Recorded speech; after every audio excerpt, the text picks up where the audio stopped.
أعوذ بالله من الشيطان الرجيم بسم الله الرحمن الرحيم Assalamu alaikum wa rahmatullahi wa barakatuhu barkanmu da sake dawowa wannan shafi namu mai albarka ma'ana My e-Grassroot inda shafi ne wanda zai koyar da abin da ya shafi tushen yaren larabci kama daga harufa, huruful hija'iyya, harufa, yadda ake furta su, yadda ake rubuta su da yadda ake bambance su da kuma har zuwa yadda ake rubuta harufa ɗin ko kuma kalmomi a cikin larabci da kuma wasu ɗaiɗaikun harufa, ɗaiɗaikun kalmomi a cikin yaren larabci da dai ma'anoninsu. Sannan mun sha faɗa kuma muna ƙara nanatawa idan mutum wannan shine farkon zuwansa wannan shafi ya taimaka ya yi subscribing ya danna alamar ƙararrawa, wannan zai taimaka masa a sanar da shi duk lokacin da aka ɗaura sabon darasi ko karatu, sannan zai ba mu ƙwarin gwiwa. Sannan ya yi liking, wannan zai ƙara ba mu ƙwarin gwiwa mu fahimci mutane suna jin daɗin abin da muke yi. Sannan kuma idan akwai tambaya ko kuma kuskure da muka yi ana so a gyara mana, akwai comment section, mutum ya yi amfani da wannan wajen ba mu shawara ko kuma gyara da ya gani yana so ya gyara mana ko kuma abin da bai gane ba sai ya yi amfani da wannan.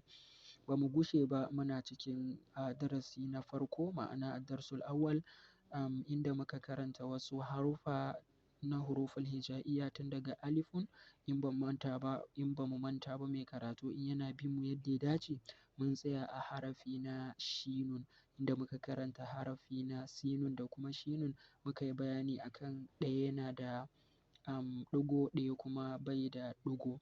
Sannan harufan su suna kamanceceniya da juna. To yau ma in sha Allah za mu ƙara wasu harufa ɗin guda biyu masu kama ɗaya sai dai bambancin ɗigo.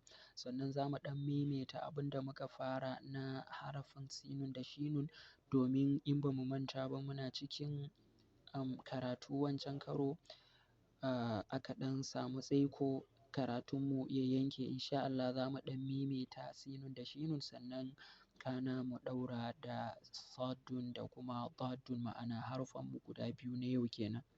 Masha Allah. Kamar yadda ake gani wannan shine sinun gashi a rubuce a ƙasa bai da kuma ɗigo. Wannan shine sinun sannan wannan kuma shine shinun kamar yadda kuke ganin su a rubuce a ƙasa. Wannan sinun wannan kuma shinun. To masha Allah. Yau kuma za mu ƙara harufanmu guda biyu da muka yi magana za mu ƙara in sha Allah shine sadun da kuma dadun. To mu je zuwa. To wannan shine sadun, sadun, sadun. Wannan kuma dadun, dadun, dadun. Wannan shine muka ce sadun kamar yadda ake gani a ƙasa a rubuce SA alama na madda sa sai kuma DUN ma'ana dun. Wannan shine sadun, wannan shine sadun, wannan shine sadun. Akwai abu guda ɗaya idan aka lura za a ga wani ɗigo a saman S ɗin mun yi shi ne saboda mutum ya san ba asalin haƙiƙanin S za a furta shi ba ma'ana ba sadun za a ce ba. Akwai ɗan bambanci da wannan shi yasa muka yi wannan alama ɗin. Wannan ana kiransa sa, sa, sa, sa, sa, sa ma'ana a ɗan kumbure ne akwai yadda ake furta shi ba asalin sadun ake cewa ba amma sai dai sa yana ɗan kumbure sadun, sadun. Wannan kuma shine dadun, dadun, dadun. Shi ma idan aka lura a rubuce a ƙasa DA alamar madda da sai DUN dun. Idan aka lura shi ma akwai wani alama ɗigo a saman D ɗin an yi ne saboda mun yi shi ne saboda mu bambanta shi da asalin haƙiƙanin D ba dadun ba sai dai dadun, dadun, dadun. Ma'ana akwai bambanci tsakanin dadun da kuma dadun akwai bambanci in ba a manta ba dalun mun yi amfani da asalin D, wannan kuma mun yi masa ɗigo don a bambanta. Wancan dalun, wannan kuma do, wancan da, wannan kuma do, wancan da, wannan kuma bo. Akwai bambanci, wannan bo, wannan bo. Masha Allah. Wannan shi ake kira bodun.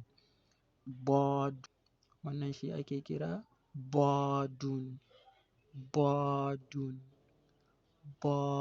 Sannan yana da ɗigo in kuka lura, sadun kuma bai da ɗigo. To mai karatu ya karanta in mun nuna masa, to mu je zuwa.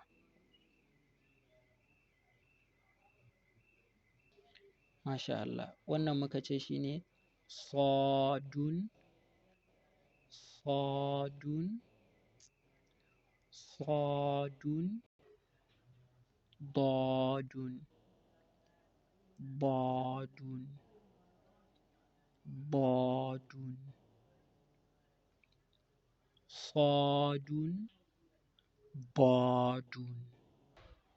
Wannan sinun, sadun, shinun, bodun. Masha Allah, wannan shi ne karatunmu na yau, darasinmu kenan na yau. Insha Allah za mu dakata a nan, amma kamar yadda muka sha faɗa, idan mutum wannan shi ne farkon zuwansa wannan shafi, ya taimaka ya yi subscribing sannan ya danna alamar ƙararrawa. Wannan ne zai taimaka masa a sanar da shi duk lokacin da aka ɗaura sabon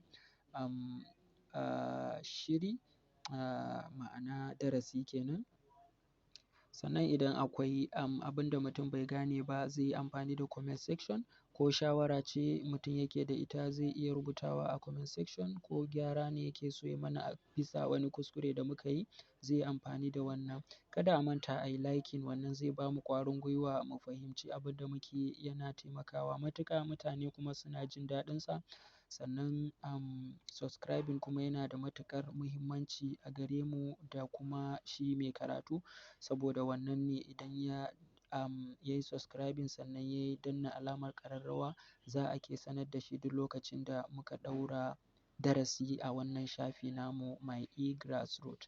Ba mu gushe ba muna darsul awwal, ma'ana darasi na farko inda muke karanta huruful hija'iyya daga alif har zuwa ya'un, yadda ake rubuta su, yadda ake furta su, da kuma ɗaiɗaikun kalmomi na harufan na yaren Larabci. Masha Allah.